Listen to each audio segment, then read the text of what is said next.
सोलापूर जिल्ह्यामध्ये आरोग्य विभागात हा धक्कादायक प्रकार समोर आलेला आहे। एका महिलेचा 7व्या महिन्यातला रिपोर्ट हा पॉझिटिव्ह दाखवतोय आणि त्यानंतरचे 5 रिपोर्ट जे आहेत ते निगेटिव्ह दाखवत आहे।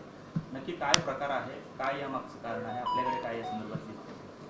आता ह्या केसमध्ये असं सांगता येईल की आताच एक ताई आल्या होत्या, तर त्यांनी ही सगळी म्हणजे निवेदन आम्हाला दिलेलं आहे। ह्याच्यामध्ये आम्ही सखोल चौकशी करू, म्हणजे इकडच्या कोणाची चूक आहे ह्याचा शोध घेतला जाईल, जो दोषी आढळेल, कारण ही तशी खूप मोठी गोष्ट आहे।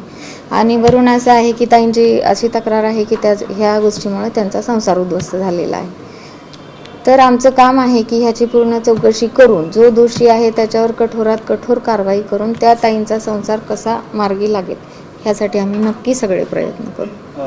जनरली जो पॉझिटिव्ह रिपोर्ट असतो याच्याचा तो कधी निगेटिव्ह होतो का भविष्यामध्ये, किंवा असं काही घटना आहेत का? नाही, असं नाही आहे, कारण म्हणूनच तर त्याला लाईफ टाईम ट्रीटमेंट घ्यावी लागते या पेशंटचं। तर मग आता त्यांना जवळपास 15-16 महिने त्यांनी ट्रीटमेंट घेतली, गोळ्या औषध घेतले, त्याचे देखील त्यांच्या शरीरावर दुष्परिणाम होऊ शकतात। हां, अनवॉन्टेड ट्रीटमेंट गेली तर त्यांनी सांगितलं की केस गळत आहेत, हातपायला मुंग्या येत आहेत, काही ठिकाणी फंगल इन्फेक्शन होत आहे। कारण ह्या इम्युनो सप्रेशन झालेल्या आजाराला टॅकल करण्यासाठी दिलेलं मेडिसिन असते। कुठल्याही मेडिसिनचे साईड इफेक्ट्स असतातच।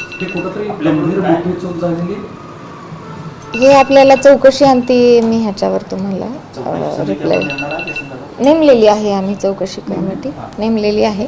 चौकशी येईल ती 3 सदस्यीय त्रिसदस्यीय असते।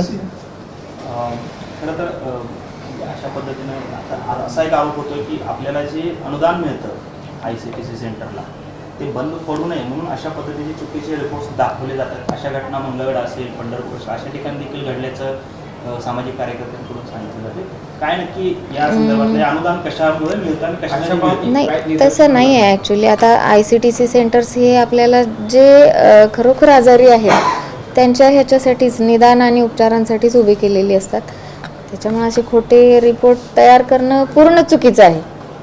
म्हणजे एवढ्या गंभीर आजाराला तर व्हायलाच नाही पाहिजे। इव्हन मेडिकल सिस्टीममध्ये कधी एरर्स असतात, पण ह्या टेस्टला नसते। त्याच्यामुळे जे काही झालेलं आहे तो गंभीर प्रकार नक्कीच आहे, तरी आम्ही चौकशी करणार आहोत। आणि त्यानुसार नाही, तसं नाही म्हणता येणार। ट्रीटमेंट सुरू होती 6 महिन्यानंतर समजले गेले की ते निगेटिव्ह आहेत, तर ट्रीटमेंट कुठेतरी थांबवणं गरजेचं होतं। हाय डोस जे चाललेले होते ते चौकशीचं हे करूनच मी आपल्याला ह्या संबंधी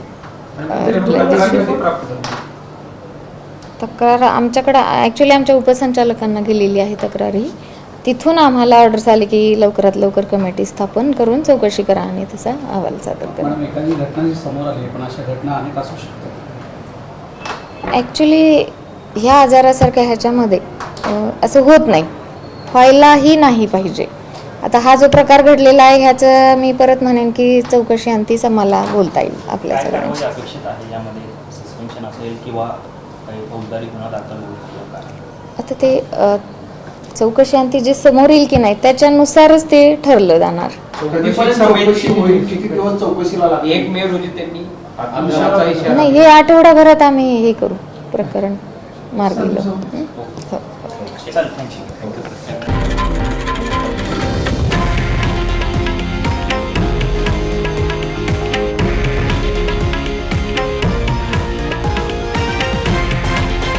हे आहे देशातील नंबर 1 न्यूज नेटवर्क आणि आपण पाहत आहात TV9 मराठी, एकमेव।